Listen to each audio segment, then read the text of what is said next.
Hi, welcome to Actualol. I'm Jon Purkis. In this video, I'm counting down my top 50 board games of all time, numbers 20 to 11. Before I do, if you enjoy watching Actualol videos and you'd be sad if I had to stop making them, please consider giving your support to secure a long-term future for the channel. Go to patreon.com/Actualol to pledge. Right, let's get to the list. If I've reviewed the game I'm talking about before on the channel, I'll put a link to the video. Just click the I in the top right corner. Number 20 is Stockpile, and for me this is one of the best examples of how great modern board games are. If you're introducing them to a newcomer, I feel like this is just a game that I'm really proud to be in the hobby. You're playing as insider traders, so you're trying to make the most money off the stock market, but the great twist with this game is that you have information about how the stock market is going to move. So you've got a bunch of different industries that are represented on this little track in the middle of the board, and their prices are going to fluctuate throughout the game. But at the start of every round, you get information about one of those industries. So you know that the automotive industry is going to skyrocket or if it's going to plummet. You have that information and nobody else does. They all have information about the other industries. And so you are making decisions in the game based on what you know, but also based on how you think the other players are acting. Because then you have the opportunity to bid on sets of stocks, these stockpiles. So there'll actually be a collection of different cards. Some will be stocks, some will be cards that allow you to move stocks around. Some will be negative cards, basically just fees that you have to pay. And they'll be clumped together by each of you, so they're kind of created in tandem with each other and then bid upon. And so if you bid on something, you're giving away that you're interested in that industry. Is that because you have information about it? Is it because you're bluffing? Is it because actually that stock's just doing all right at the moment and you're trying to get a cheap deal? And then you have the opportunity to sell your stock. So again, it's like, do you sell stock and give away to the other players that actually it's going to plummet? It might go bankrupt, in which case you lose all your stocks and you're just going to get nothing for it. It's such a great dynamic and it's so thematic. You are buying low and selling high, and that extra insider trading twist means that you're always watching the other players, trying to see how they act. And when they get revealed, the stocks and how they change, it's just always like these big surprises and things come off for you or they go badly. Either way, it creates a real experience. I feel like the Stockpile is one of the best complete packages for a modern board game. Simple rules, doesn't play long, but is unlike any other game out there. That is Stockpile. And number 19 is High Society. This is a classic auction card game from Reiner Knizia. You play as posh people, you're trying to buy the best fancy things and prove yourself to be the best of the high society. So every round a card is flipped, represents something fancy like jewelry or champagne, and you have to take it in turns to bid on that to win it. So the player who bids the most wins it.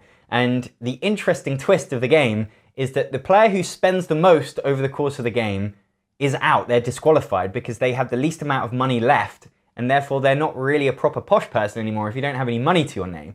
So it's this great balancing mechanism in the game where you never want to spend too much, you never want to waste money, because if you do, it's going to cost you at the end and you won't win. So you're always trying to work out how much money do other players have. Another twist is that you have money in certain denominations. So you've got 1s, 2s, 3s, 4s, 5s, but then also bigger things like 10s, 15s, 20s. If you spend your little numbers early on in your auctions, that means that later on you're only going to be able to bid in increments of 10 or 15, and it's going to be very hard for you to scrimp and save in those auctions. The other twist is that there are negative cards in the deck, and when they come out, everyone is bidding to not have that card happen. They represent like a newspaper scandal, so you're trying to pay off the newspaper so it doesn't happen to you, and so everyone is like giving money, bidding, and then eventually someone will decide, wow, everyone's put a lot in here, I'm going to take the scandal but not have to pay. Everyone else has to put that amount of money in, and so that means that suddenly everyone else is a lot poorer than you are, and so then you've got a bit more money left to spare so that you can bid higher on the cards that are coming up, so maybe you can rewrite the points loss that you've just got. It's one of the simplest games I own, but it's so much fun, and that reveal at the end when you find out who spent the most is just always really exciting finish to the game. This is probably the best filler card game that I own, and I would recommend it to everyone. That is High Society. And number 18 is Word Slam. This is a party game where you play on teams and you're all trying to guess the same word or thing. So on each team there is a clue giver. They are assigned something, let's say Harry Potter, and they are having to get their teams to guess Harry Potter faster than the other team. So they're playing against each other at the same time. And they each have a big deck of basic words. So you've got nouns, adjectives, verbs, things like job, time, eat, up, down, fast, transparent. So simple descriptive words that they're going to have to mash together in this weird sentencey thing, put out on a display in front of their team so that their team can somehow get to Harry Potter. So for example, for Harry Potter, you might pick fictitious, literature, movie, man, but obviously you need to get more specific than that.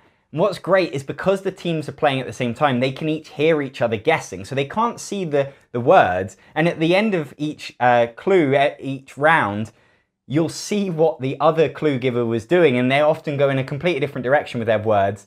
And it's really interesting to see how people's minds work. And you'll be like, oh yeah, if we'd had those clues, we would have got it. As you're guessing, you're shouting things out, but of course then the other team can hear what you're shouting out. So that might take them closer to the thing than they previously were based on the cards that they've been given. And so you start shouting out maybe fantasy movies, and that might give them a clue to Harry Potter. But what I love about it is that there's just this constant tension of playing against the other team. It's like a game like Codenames, where you've got that competitiveness of being team versus team, but it has so much more excitement. It's a real energetic party game. And even though there's no timer in the game or anything, the timer is just trying to be faster than that other team. And wanting to beat them just means that you want to go as fast as possible. This is one of my favorite party games, and it's so simple. You could play this with any age range, all kind of families at Christmas. And in big groups as well. You could really have like 4 people guessing as long as they can all see the cards. And it really just moves around. There's none of the kind of waiting around and thinking of clever clues that you get with some party games. It really keeps everyone entertained because as soon as you've done one, you can just go again and somebody else can be the clue giver. This one is brilliant. That is Word Slam. And number 17 is Berger Brothers. This is a cooperative game where you're trying to carry out a heist together. So you're all entering into this building and you're in at the ground floor and you don't know what any of the tiles represent. So you are going around flipping them over and they're revealing the layout of this building. And it's going to be full of traps and alarms that are going to make it really hard for you to move and more likely for you to get caught by the guards. So the guards are roaming around at the end of everyone's turn. They are like the AI of this cooperative game and they're trying to catch you. And if they do, you've got a certain number of lives or stealth. And basically, if you get caught a certain number of times, you will lose the game. What you're trying to do is find these safes, and they are hidden amongst the 3 different floors. And then you're trying to crack the safe by rolling dice and using actions in the right way to get into the safe, get the loot, and then escape to the roof and get out and win the game. And that's what's so great about this game, is that it's just so thematic that you really do feel like you're going around this maze. There is a real exploration feel to it because you don't know the layout of the building and it's full of surprises and full of pitfalls. And then you really do have to work together. You have to draw the guards away from your fellow burglar because otherwise they're going to get caught. And you have to find the special rooms that, the staircase that's going to allow you to get up onto the next floor. Or you can use the tools that you pick up or your special abilities to trick the guards in a certain way. I love the puzzle that this game presents. You really have to discuss with your teammates the best way to work your way around the building. And there's a rising tension because the more that you get the things out of the safe and the further up the building you get, those guards get faster and harder to deal with. And so it always means that you just get out just in time or you get caught before you can get out. So much theme to this one, and that's why I love it. That's Berger Brothers. And number 16 is ShiftyEyed Spies. This is a party game where you have to wink at each other and go undetected so that other people don't see you winking at other players. So the game assigns you another spy in the game, another player that you have to wink at. And so before the turn comes back round to you, you need to have winked at them. They need to have spotted you winking at them. And then they're going to shift their eyes to one of the locations that's on the table. So there's these cardboard standees that represent different locations, such as like a fountain or a tube station. And so if they have shifted their eye, you wink at them, they shift their eyes at one of those locations. And so then when it comes back round to your turn, you'll say, I saw Dave at the tube station, and they will then confirm whether it's right, and you'll both get a point. But the other players are constantly on the lookout to see who is winking at each other. And if they catch you, they're going to steal those points off of you. So you really need to be really careful about when you wink at them and if anybody else is watching you.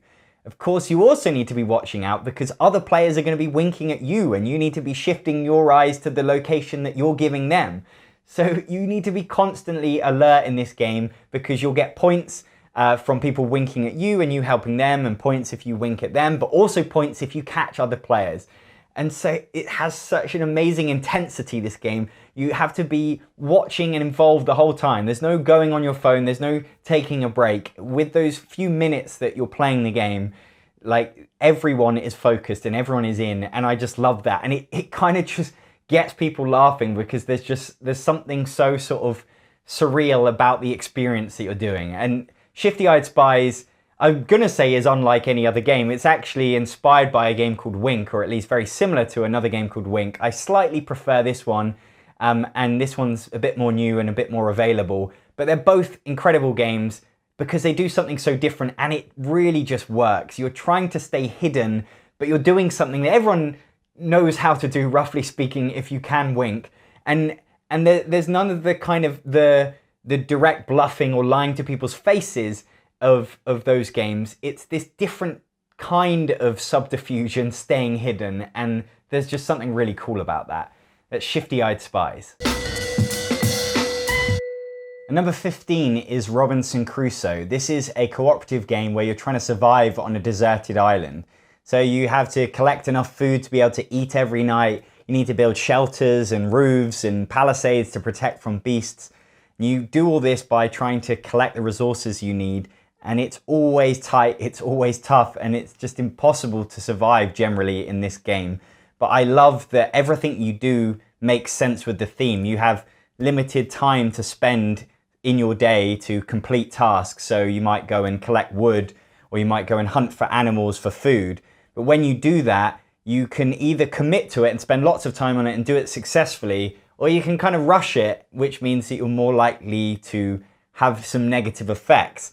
And that's where bad things can happen. You can injure yourself, or you can create problems for yourself down the line. As the game goes on, you get closer and closer to death because you couldn't find enough food to keep yourself fed, or you couldn't protect yourself from the rain that was happening this round.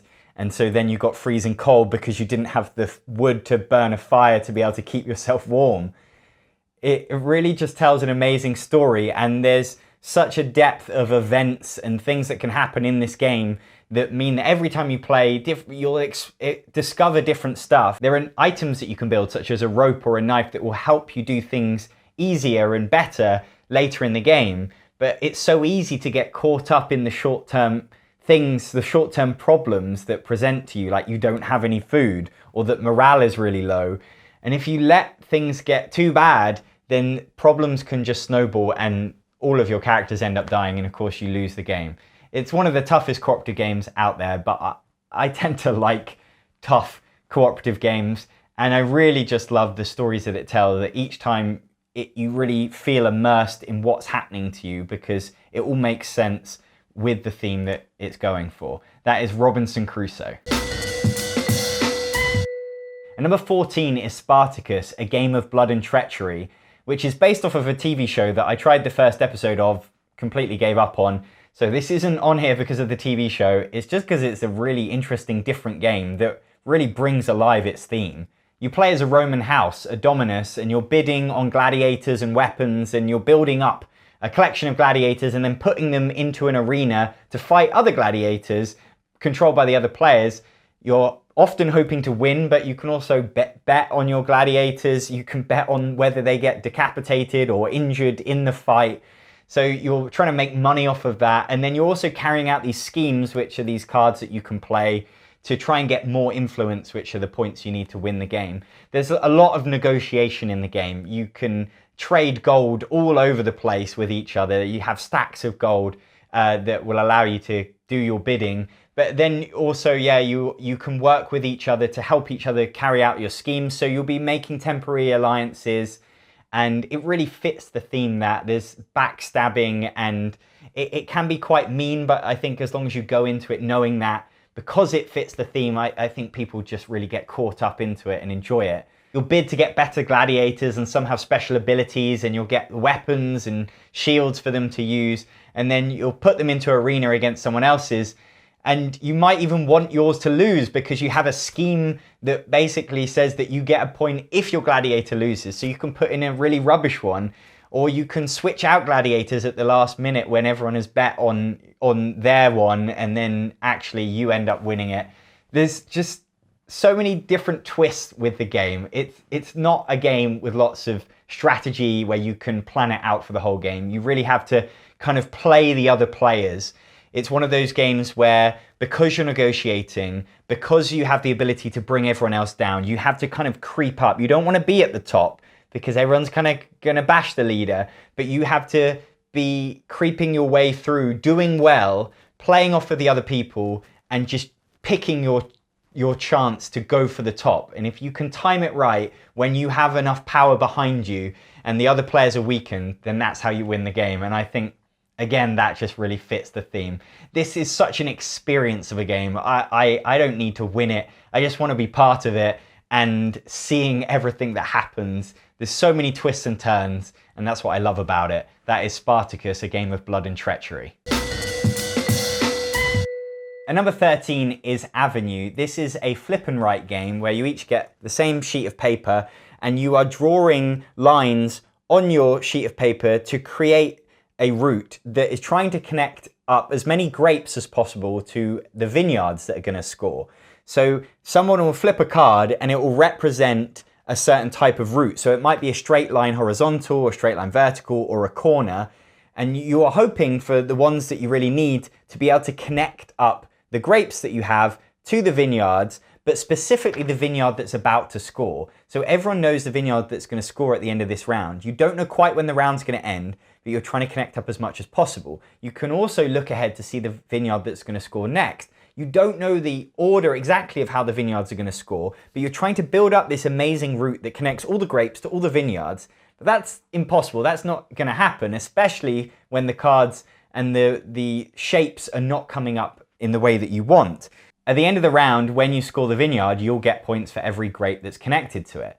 But the interesting twist with the game is that as the rounds go on, you have to get more and more points. So if you don't score more points than you did for the last vineyard in this round, you get 0 points. You score nothing, you're punished for the fact that you're not constantly growing. And so ideally, you want to connect up to that first vineyard, and then the next vineyard you want to connect to all of those previous grapes that you had at the last vineyard, but also add a few more, and then keep doing that with every round.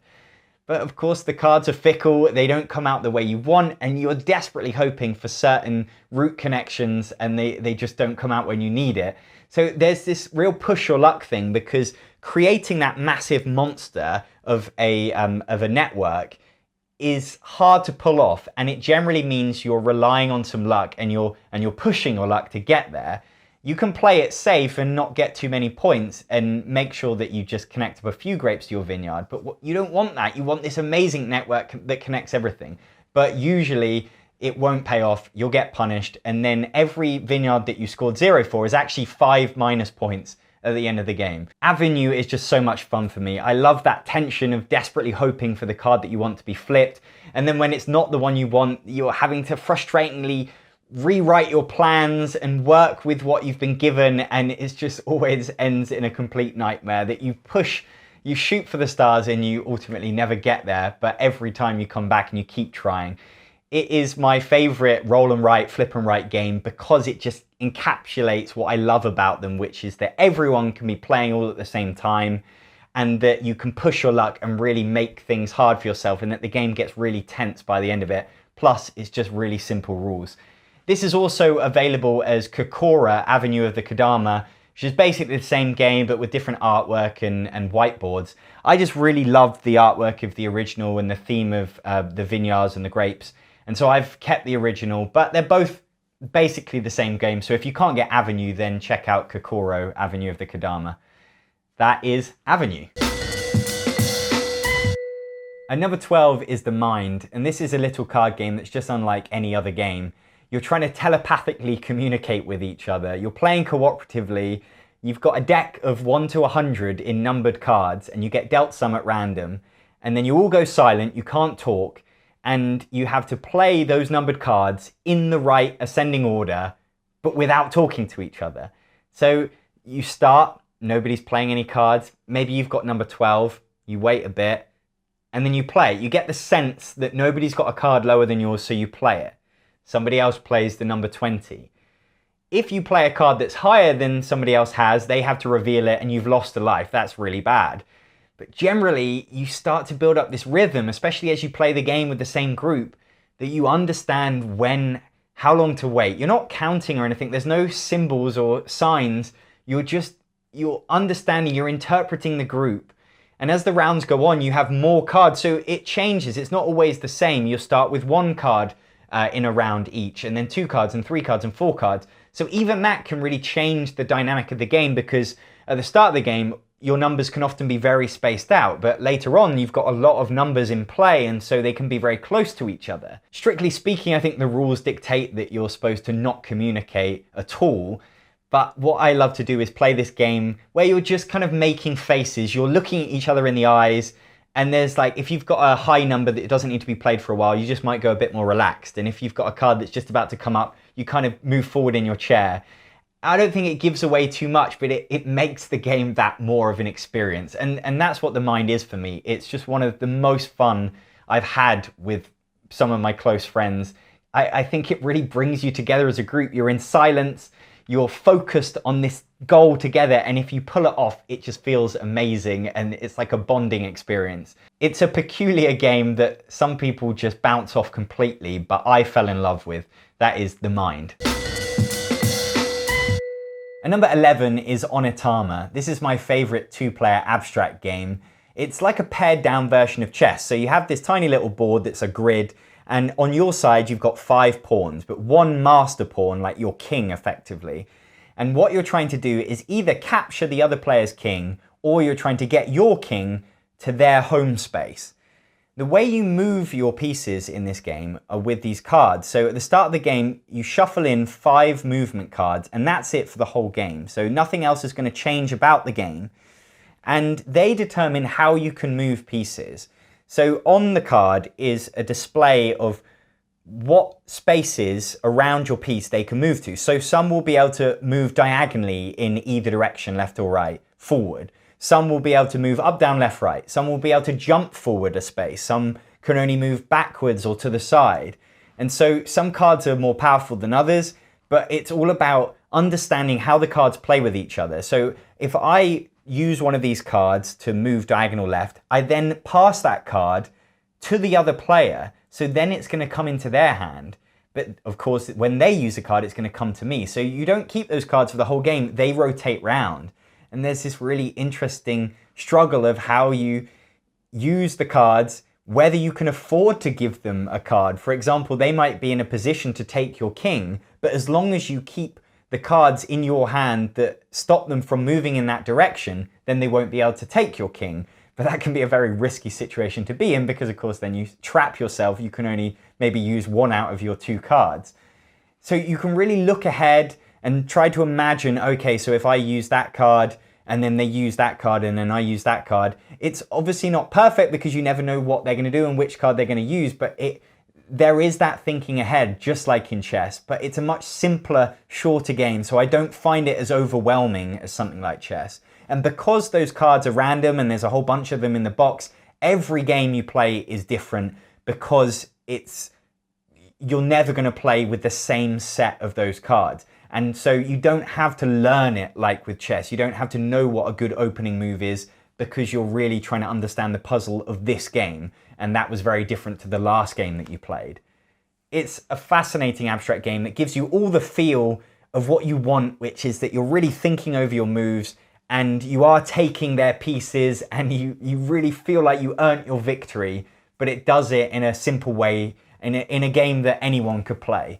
That is Otama. Those were my 20 to 11th favourite board games of all time. If you'd like to buy any of them, there are links in the description. Say yes to the future of Actualol by becoming a patron of the channel at patreon.com/Actualol, just like Elizabeth Levy did. Thank you, Elizabeth. There's a link to join below. I'm Jon Purkis, thanks for watching.